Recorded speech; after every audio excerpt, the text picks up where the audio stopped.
আত্মাকোয়া channel, সত্যের সন্ধানে। আল্লাহ পাকের সিফাত হলো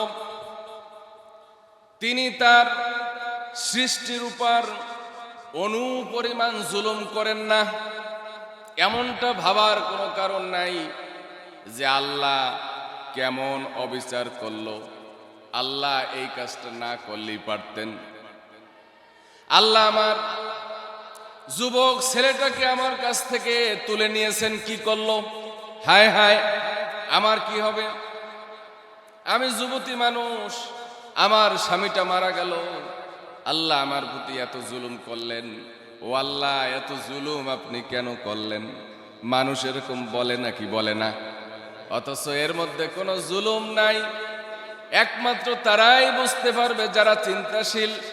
আল্লাহর পক্ষ থেকে যা আসে তার মধ্যে জুলুম তো নাই, বরং অনুপরিমাণ আপনার প্রতি অবিচারও আল্লাহ রাব্বুল আলামিন করেন নাই। আত্মাকোয়া চ্যানেল, সত্যের সন্ধানে।